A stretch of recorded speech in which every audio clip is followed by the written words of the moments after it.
Yeah, I find that when you start working with coaches, you'll discover that they all have their own background of things that relate to them, and they'll use analogies that relate to them. And I'm a huge movie buff. Right. I actually took a lot of film, and I love film editing, and I love the classic movies. So whenever I use analogies with my clients, I tend to use movies. Hi, and welcome to Helping People Perform, the podcast that gives you fascinating insights into those people whose chosen vocation is to help others perform at their best.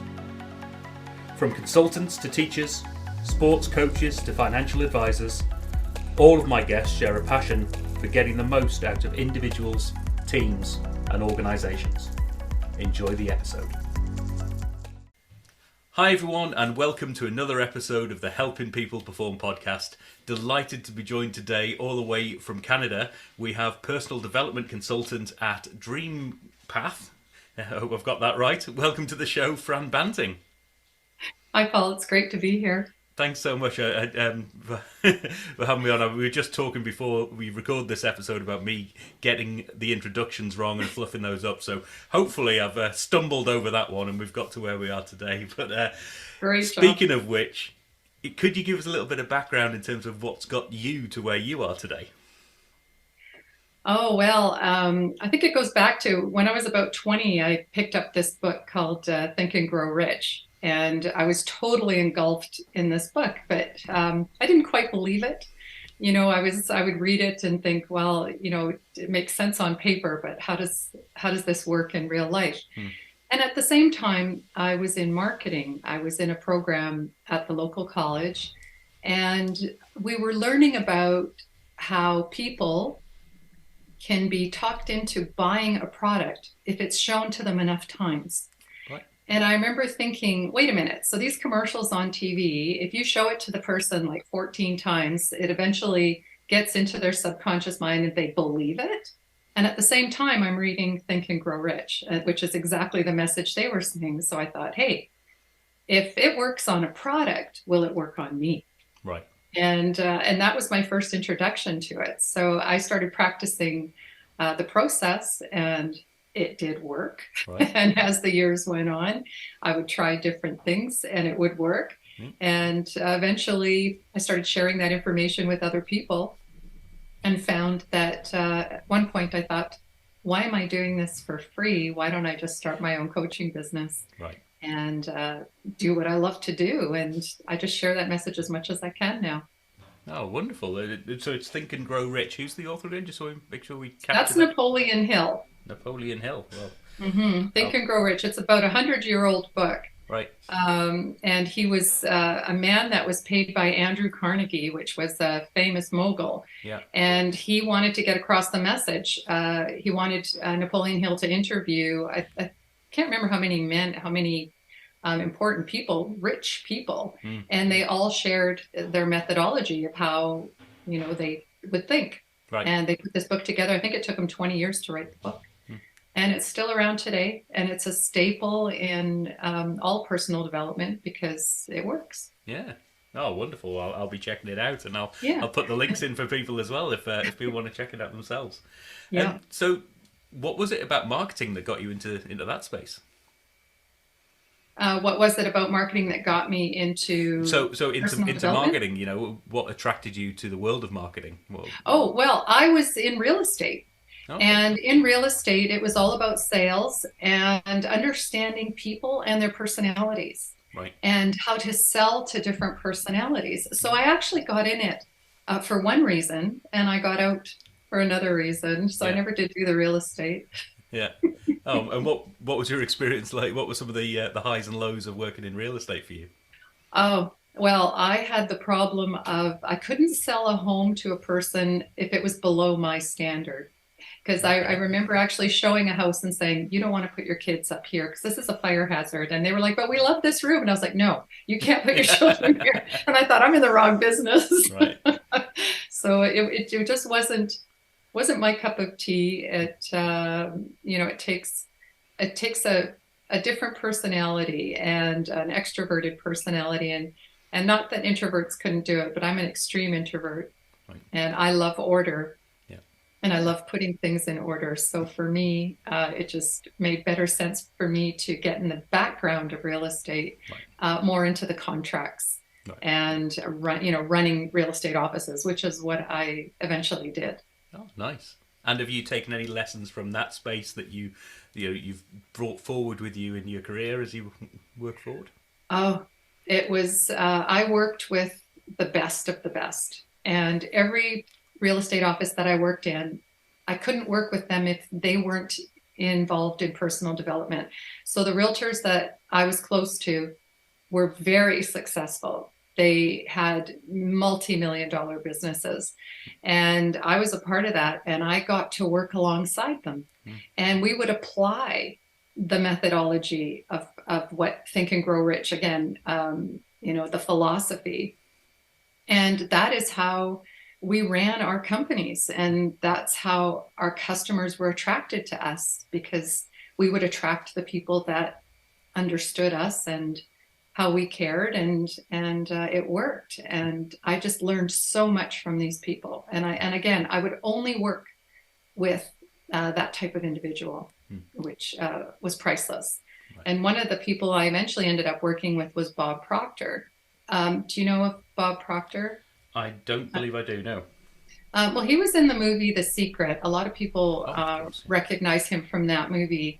And he's another person that I worked alongside of. And when you surround yourself with people that are, successful and have the same level of morals and ethics that you have, Mm. you tend to, be more productive, Mm. and the office is more productive because you're all on the same page Mm.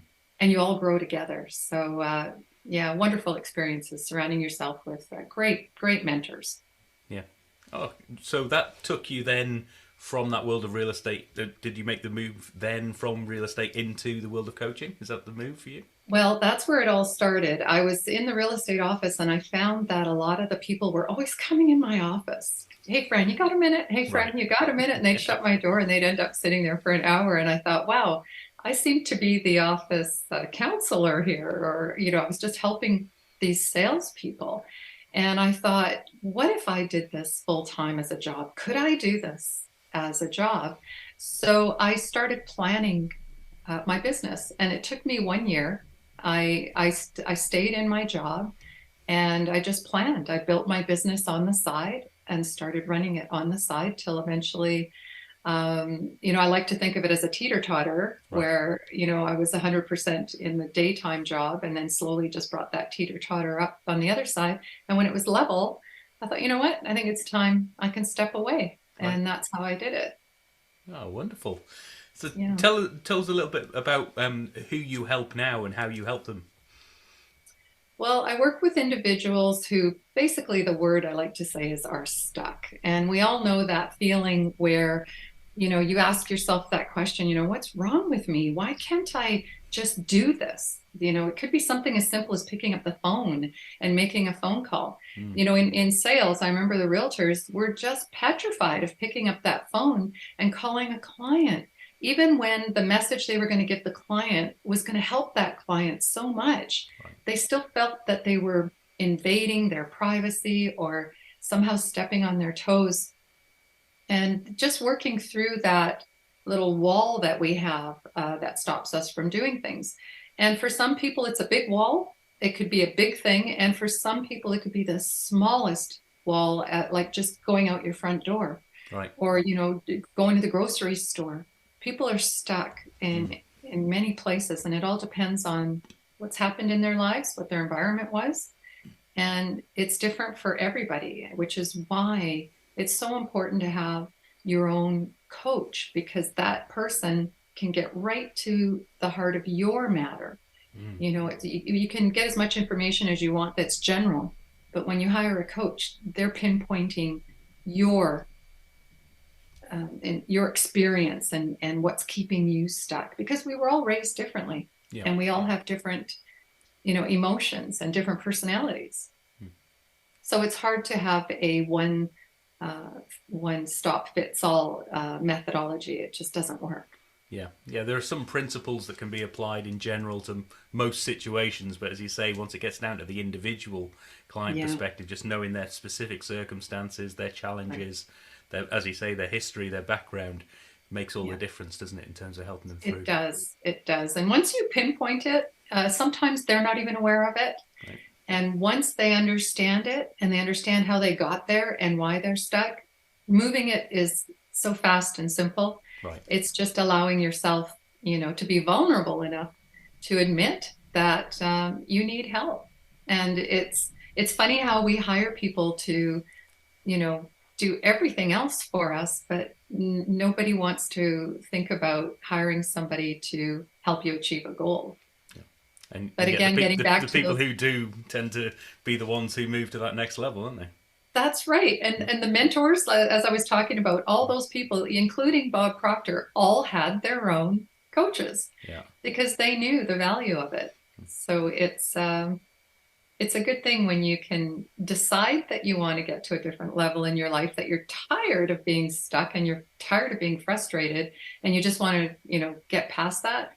That's a wonderful time in your life, and that's when things change. Right. Oh, wonderful! And I know in previous conversations we've talked about a particular methodology or a particular approach, and some examples and words that you use. Do you want to introduce us to what that is and the sort of examples that you use for people that brings them into helping them? Yeah, I find that when you start working with coaches, you'll discover that they all have their own background of things that relate to them, and they'll use analogies that relate to them. And I'm a huge movie buff. Right. I actually took a lot of film, and I love film editing, and I love the classic movies. So whenever I use analogies with my clients, I tend to use movies.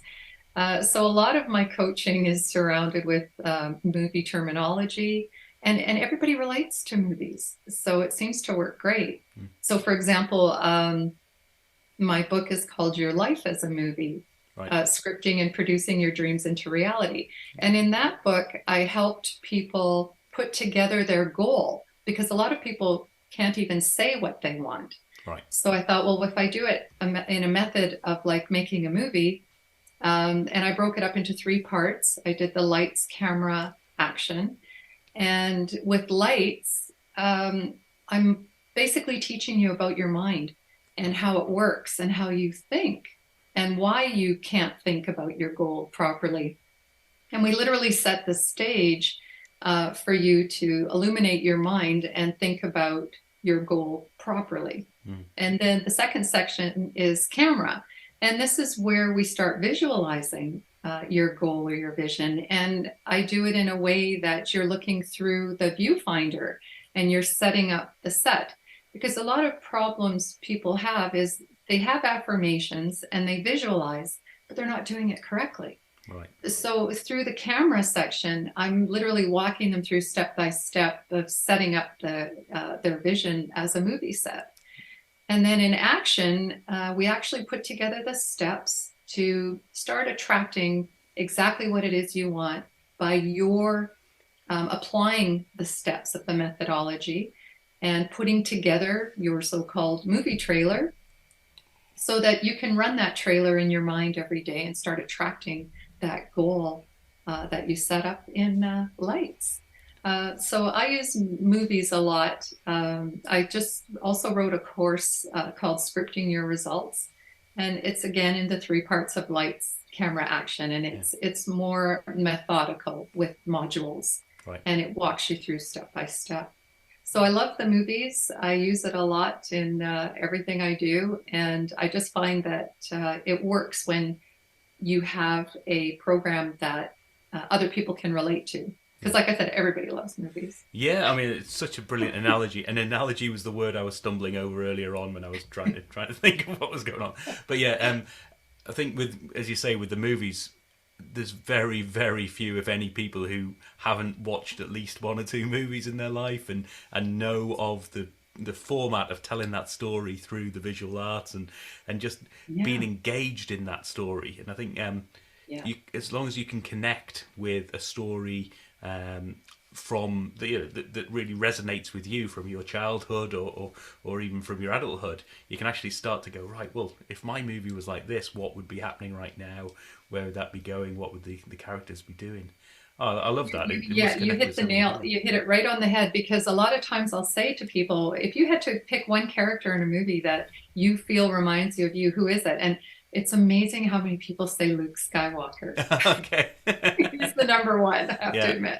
You're alone, you feel alone on a planet, you yeah, feel helpless, and you have to step out of your comfort zone and, go suddenly you're put in positions that you're totally uncomfortable with. yeah, And that's my number one character that yeah. It's people relate to. it's such Yeah, an epitome of this, well, what is essentially a standard, hero's journey it is. element of That's an exactly arc it. of the story, isn't it? Yeah. Yeah, Oh, wonderful. So, yeah. just out of interest, how did you, go from liking movies to that being your hook or your methodology that came there? Was that connected to Bob Proctor and people who worked in the movies, or did you just Um, chance upon it one day? I find that when you love something, you sort of see it in everything. Right. It doesn't matter what I'm doing. So you probably right now, you're a podcaster. So there's probably times where you're out and about and you'll say, that would make a really good podcast Right. Yeah. episode. When you're aware Yeah. of something, and I always love to use the red Mustang analogy, where I know what a red Mustang is, and I can't tell you the last time I saw one. You might see one every 20 years. Mm. But my son, I remember he came home and he said, I want to buy a red Mustang. And I was like, wow, where do you find one of those? And he said, oh, they've got it at the dealership and all this. Next day I went to work and I'm driving and I swear I saw 10 red Right. Mustangs. It was like they were everywhere. And then I Yeah. remember saying to him, why do you want such a popular car? Yeah. And whereas when he first told me about it, I couldn't even think of the last time I saw one. Yeah. So when you're aware of something, you tend to see it in every area of your life. So for me, when I look at things, when I hear things, even when I watch movies, I'm constantly analyzing and thinking about clients and how it would relate. It's just you see what you know, Yeah. and that's just how it works. Yeah, yeah. I'm reflecting back. I think I was talking to somebody about this recently, and when we first found out that we were having our first child, it's that element of suddenly the world around you becomes full of kids and It's all kids. You're absolutely right. and or Or, dangers. yeah, yeah, you see everything differently. It's Yeah, that awareness. And it's funny because when I was talking about my lights section, most of it is about awareness and right. how, when you're aware of what it is you want, Mm, you suddenly start seeing it everywhere and you can start moving towards it a lot faster. yeah, So that's why it's so important to be aware. So yeah. important. Oh, I mean, I love the analogy, and I do think that that's something that so many people can relate to, and Oh, the lights, camera, action, yeah. three-step process. Everybody loves a three-step process. Yeah, yeah. Brilliant. So, who do you tend to work with? Who would be your typical clients? A lot of them are entrepreneurs that are working from home, maybe a lot of, for example, accountants that work from home and want to grow their business, maybe have their own office. Yep. I also work with individuals that are just alienated, they've alienated themselves from family. Right. Where over the years, they always thought they just didn't fit in and didn't know how to fit in. I find that a lot, but most of the time it's people that are trying to grow in some area in their life Mm. and are just stuck and can't figure out what it is. And usually it's the most simple thing. Mm. It's just the way they're seeing the world. And when you change that perception just a smidgen Mm. and they see things just a bit differently, it's amazing how those doors open up for them. Yeah. Oh, wonderful! And I'm guessing that's what you do it for, in terms of just seeing those moments. Yeah. I think one of my favorite things is when I'm talking to a client and suddenly the goosebumps just come on my arms when they're talking and I'm like, yes. Yeah. You can tell when they've crossed that threshold. Yeah. It's a great feeling. Yeah. It is, and I've talked to other people that even on this podcast and externally about that moment of, it doesn't happen very often, but when you see something that you've said or a question you've asked or just the way in which you brought something about changes people's perspective. It's Yeah. just, for me, there's no better feeling than that in terms of helping people move Yeah, forward in a way that it's amazing. either they didn't know was possible to begin with, or they knew but they weren't quite sure, and They then weren't suddenly, quite sure. Well, they didn't know they had it in themselves, and yes, so when you see that how excited they are, yeah, and usually there's crying or screaming or laughing, or everybody reacts differently. But when they do finally hit that point, mm, yeah, that's what it's all for. yeah, That finish line. yeah, love it. Um, and so, switching this around a little bit, who helps you perform? How do you get help with your own performance, making sure that you're on top of your game? Well, I did something that I'm going to tell you that nobody really knows this, but every time I met with Bob Proctor, whether it was on a Zoom call or on a recording or in person, I was videoing and taping. Right. And Bob sadly passed away last year. This just exactly a year ago, he passed away. So it's been a lot of listening to recordings right now, but right now I don't have anybody except what I've saved Right. from my meetings with Bob. Mm. Yeah. Oh, wonderful. I mean, it's when you get that connection with somebody and you get so Yeah, much from that relationship, you yeah, can go back and you get a whole new lesson from a yeah. same conversation. I'm sure. Same Yeah. exactly, and he was a brilliant man, and I've never met such an authentic person in my life, and he was the most caring person, and I just swore when I met him. I think I'm going to go back. I don't know how many years ago that was. I'm going to say maybe 10, 12 years ago.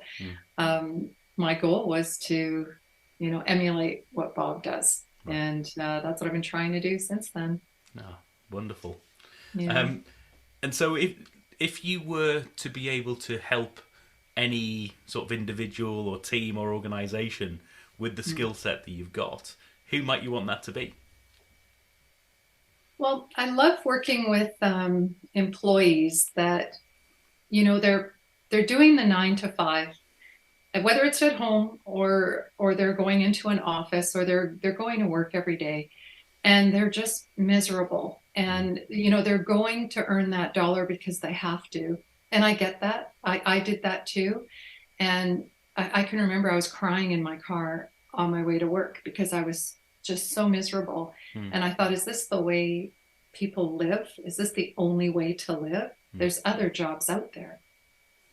So I would love to work more with employees, people that aren't on their own. They're not entrepreneurs, they're not business owners, but you can build your career and work your way up the ladder, so to speak, or go across into another position. You don't have to settle for where you are. Yeah. There are other options out there.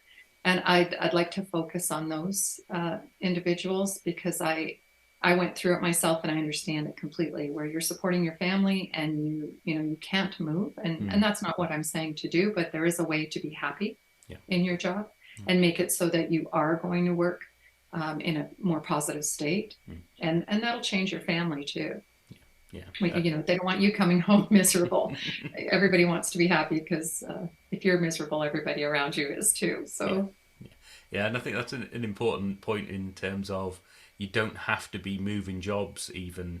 If you're yeah, unhappy in a job, it doesn't have to be about moving jobs. It can be shifting your mindset, be absolutely. doing things slightly differently that just get Yes, you a whole new lease of life. that's exactly it. So it's anybody that's stuck in their jobs is, I like to focus on that. Yeah. And are you predominantly focused on the Canadian market, North America? Do you go wider than that? No, I'm global. In fact, I had a lady call me from Bahrain, and I remember I didn't even know where it was. I had to pull out a map, or I had Googled it to see where it was, and somewhere in the Middle East, Yeah. a place I'd never heard of. So, nope, I'm global. Nice. These days, you can do everything on the phone or on a Zoom call, so it's wonderful. Yeah. Yeah, it is a huge advantage for Yeah, for this kind of work as well. I mean, yeah, there is something about the personal connection, but there's a huge amount that you can actually drive just from that virtual yeah, conversation as well, isn't it? Yeah, yeah. It's great. yeah. And if we flip this around a bit and said if you were able to sit down and have a drink or a coffee or a meal with somebody to learn from them, who might that be? Oh, Jim Carrey. Ah, Yeah, Jim Carrey is well, first of all, he's Canadian, yeah. so little background there, but to me, he's one person that he's the epitome of discovering himself Mm. and his authenticity and how he shares that message now to the world. He's just gone through, from being poor and desolate with his family to being a multimillionaire, but then realizing that, hey, this wasn't the important thing in life. Mm. And he's just discovered himself. And when I listen to him talk, it's just amazing. And I'd love to just sit with him and have a conversation. It would be amazing. I can imagine that would be one one hell of a conversation, basically. Yeah. Yeah. Yeah. He'd be doing all the talking, that's for sure. Yeah. Oh, wonderful. Well, if Jim's listening, then Yeah. give Fran a call. That's the way Yeah. forward. Which brings us maybe into, how do people find out more? How do people get in touch, learn about your books, and maybe even get in touch with you to find out more about your offerings? Yeah, you can go to my website, dreampath.ca or franbanting.com or .ca. And it's all there on my website. Oh, wonderful. Well, as always, we'll make sure those links are in there for people. And, with like every one of our guests, firstly, thanks for coming on. But, I do encourage our audience members to not only listen to these people, but if you've been inspired by what you've heard, you want to find out more, you're intrigued as to maybe that could be applicable to me, I'm not sure.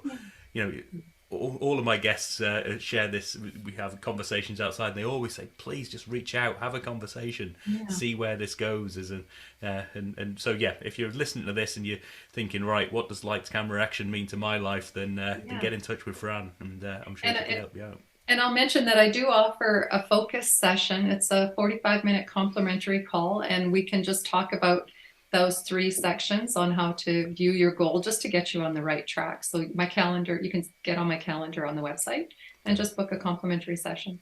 Oh, superb. Well, Fran, thanks so much. And I love the analogy. I'm going to go back and be thinking movies all night long now. It's fun. So thanks for coming on, and best of luck with the work going forward. Oh, thank you, Paul. Thank you so much for having me. Cheers. Thanks for listening to today's episode. If you liked what you heard, then please give the podcast a rate, review, and share. I'm Paul Teasdale, and from sausage making to banking, oil and gas to Formula One, I help people perform. If you'd like to find out more and have a conversation, contact me via helpingpeopleperform.com.